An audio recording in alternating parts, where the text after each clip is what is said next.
quarto domingo da Páscoa, Dia Mundial de Oração pelas Vocações e Dia das Mães.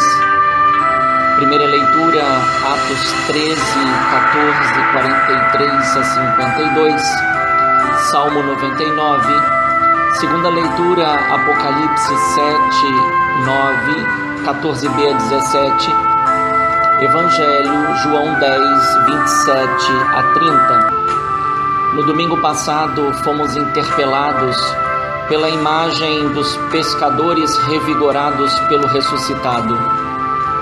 Neste quarto domingo do tempo pascal, somos conduzidos pela imagem do bom pastor, que dá a sua vida pelas ovelhas, e dentre elas constitui outros pastores segundo o seu coração. Da primeira imagem decorre a designação dos apóstolos como pescadores de homens, e da segunda imagem decorre a designação como pastores de almas.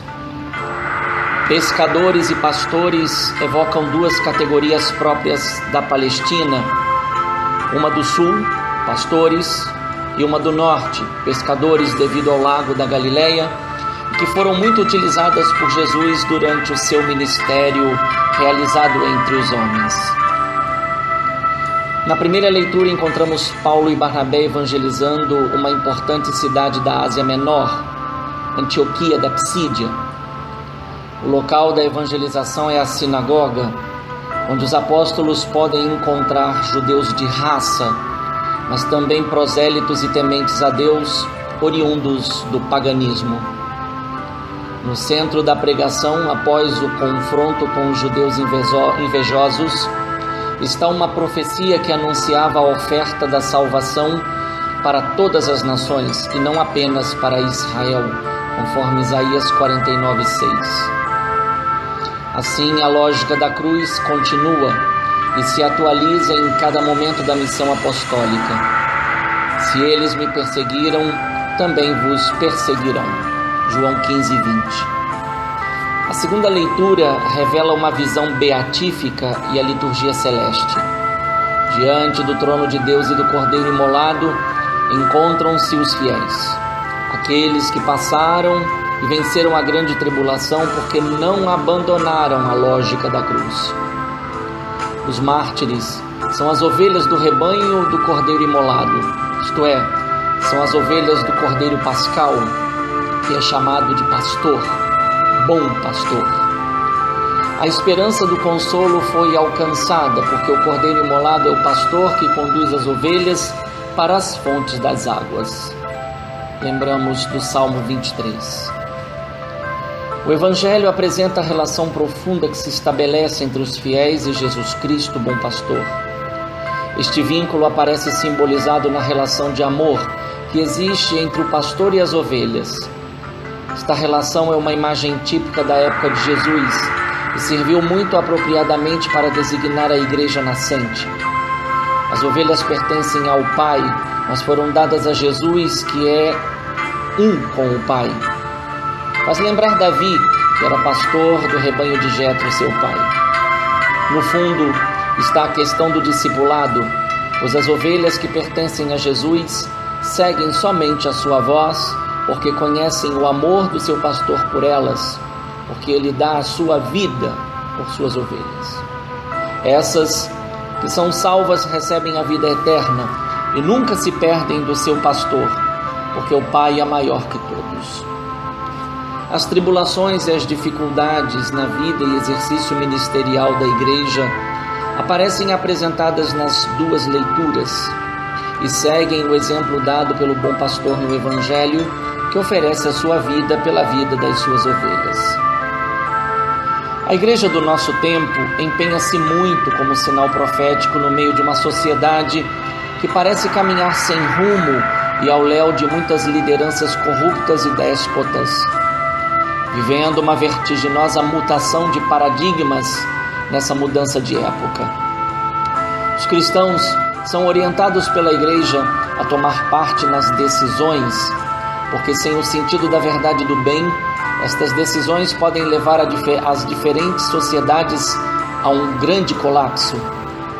Por causa desta presença, os sacrifícios continuam na vida e na ação dos mártires do nosso tempo.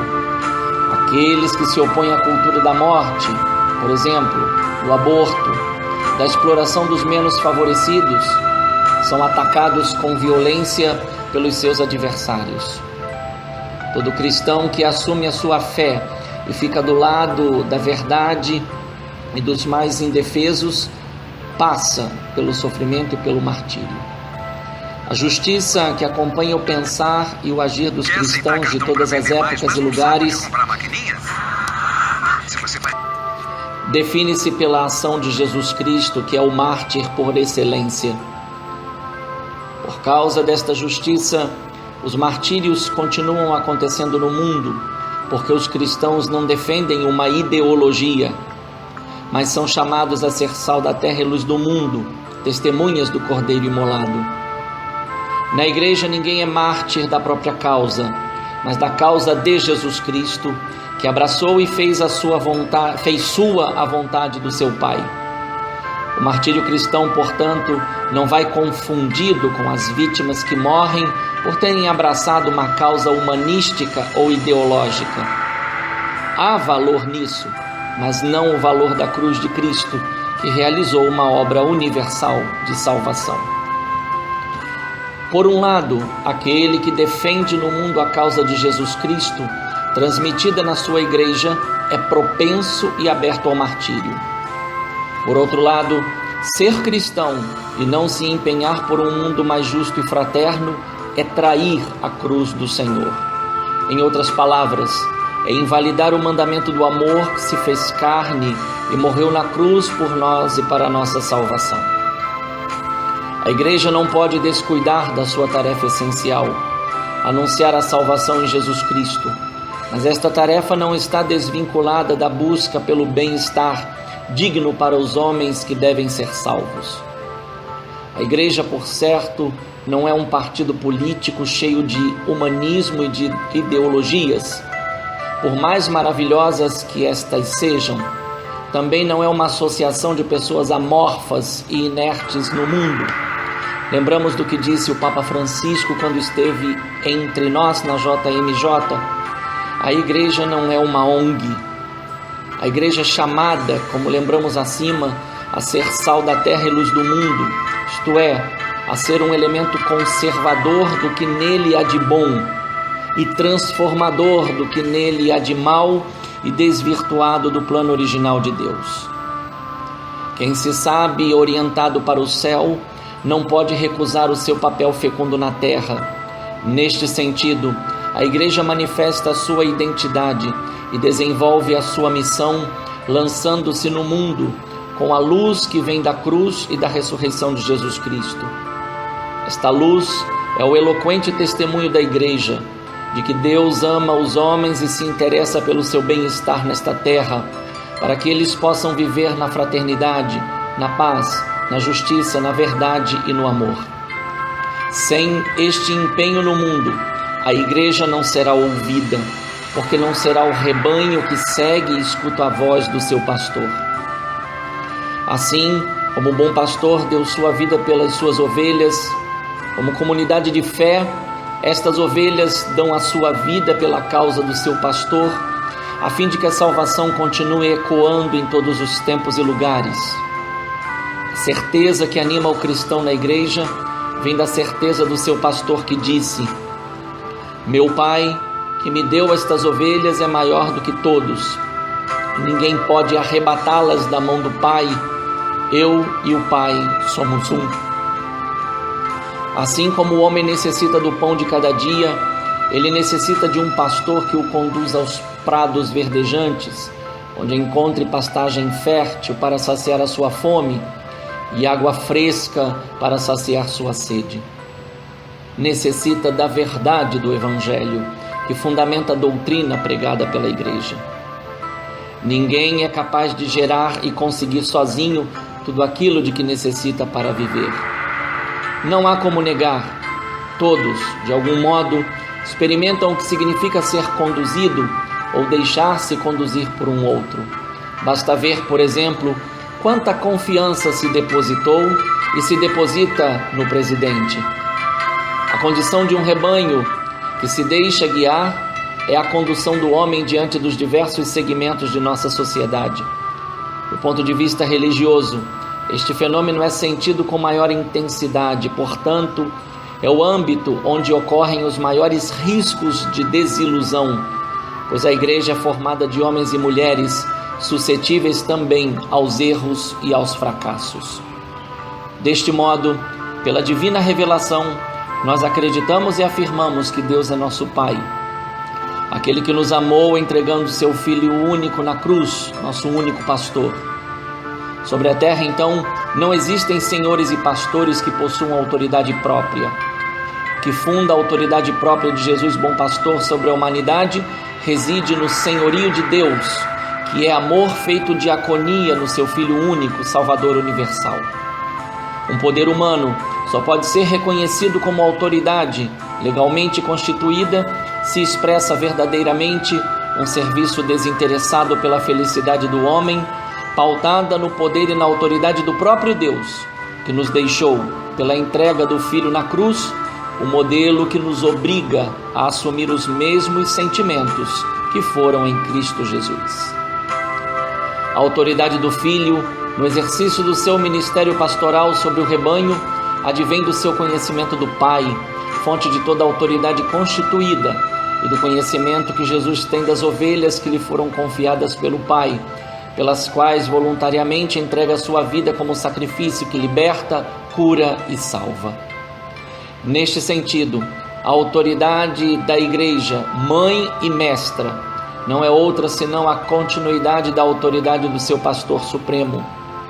Do rebanho, o bom pastor suscita pastores segundo o seu coração, para que cuidem com amor das ovelhas que lhe foram confiadas, apacentando-as com a mesma caridade que as salvou. É o núcleo da mensagem deste quarto domingo de Páscoa.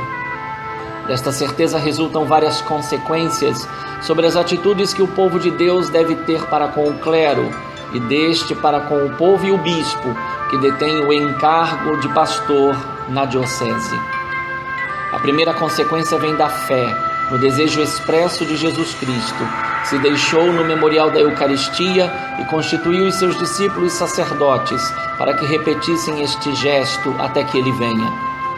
O conhecimento desta vontade solidificou-se e alcançou pleno sentido com o dom inefável do Espírito Santo, que realiza eficazmente no mundo a obra de amor. A segunda consequência deriva da primeira e funda-se na autoridade da Igreja, transmitida por sucessão apostólica de geração em geração aos bispos. Estes são constituídos no serviço pastoral graças à vocação divina confirmada pela própria Igreja, que concede o sacramento da ordem aos eleitos pela imposição das mãos e oração consecratória.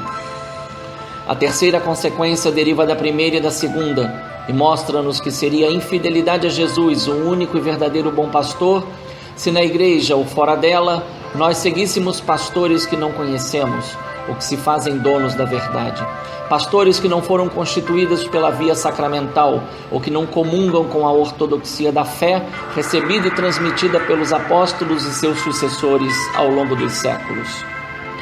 Papa, bispos, sacerdotes, diáconos, professores de teologia, catequistas e fiéis só ecoarão a voz do bom pastor se não rejeitam a cruz de cada dia na vida de discipulado. A fidelidade a Jesus Cristo e a sua Igreja não vai medida, portanto, pela ausência de pecados na vida dos ministros ordenados ou constituídos em autoridade sobre o rebanho, mas pela caridade pastoral comprometida com a salvação do inteiro rebanho. É lógico que esta caridade pastoral se traduz num empenho cotidiano de renúncia a tudo que possa ofuscar a autoridade constituída na Igreja. A santidade dos pastores e do rebanho é uma dinâmica de vida comunitária e não simplesmente uma luta individual para ver quem de fato agrada a Deus. O triunfo da relação deve ser medido pela prática da caridade. 1 Coríntios 13, 1 a 13. Um particular pode ser tirado da experiência pastoril em Israel e é capaz de ajudar a expressar melhor a recíproca relação de conhecimento e de amor que deve existir entre o pastor e o rebanho. Enquanto em diversas partes do mundo o pastoreio de gado miúdo era destinado ao consumo de carne. Em Israel, o pastoreio destinava-se à obtenção de lã e de leite. Era fundamental cuidar bem da saúde do rebanho, a fim de que esse fosse muito fértil e aumentasse cada vez mais. Por causa deste alimento e cuidado específico, o rebanho permanecia muito tempo na companhia do pastor. Ele tinha a oportunidade de conhecer os particulares do caráter de cada ovelha e, devido a isso, procurava chamar cada uma com um nome afetuoso. Quando um pastor perdia ou tinha que sacrificar uma ovelha, vivia-se o momento mais difícil da sua vida de pastor. Deste exemplo, podemos tentar medir o conhecimento que temos dos fiéis e vice-versa. Na maioria das vezes, passamos anos em nossas comunidades e do total de fiéis que frequentam semanalmente nossas celebrações, podemos dizer que conhecemos 10% pelo nome e talvez nem 1% por suas reais condições de vida. Já seria um bom começo se tomássemos a firme iniciativa de conhecer não só pelo nome, mas pastoralmente aqueles que se empenham nas diversas pastorais de nossas comunidades. Jesus, ao dizer, eu conheço pelo nome as minhas ovelhas e elas me conhecem a mim, certamente estava dizendo a respeito dos seus apóstolos e discípulos mais próximos. Por isso revelou tantos detalhes na última ceia sobre Judas Iscariotes e sobre Pedro. Se por um lado o conhecimento produz uma segurança muito grande, por outro lado pode gerar também enormes tristezas. Conhecer pelo nome na Bíblia significa possuir uma grande intimidade de vida relacional. Jesus, porque ama com amor pessoal, atinge o íntimo de cada um, como se só existisse uma pessoa diante dele. O amor que Jesus tem por cada um é de fato singular e pessoal. Para concluir, podemos evocar uma imagem do Antigo Testamento, onde Deus disse para Abraão: ergue os olhos para o céu e conta as estrelas, se as podes contar, e acrescentou: assim será a tua posteridade. Gênesis 15:15. Porque só Ele conta o número das estrelas e chama cada uma por seu nome. Assim é com cada um de nós. Deus nos conhece pelo nome, isto é, conhece de forma íntima, porque só Ele conhece nossa estrutura, sabe de que barro somos feitos e se lembra do pó que somos nós. Salmo 103:14. Nisto está o seu amor justo e misericordioso por cada um de nós. Bom quarto domingo da Páscoa. Feliz Dia das Mães. Fraterno abraço. Padre Leonardo Agostini.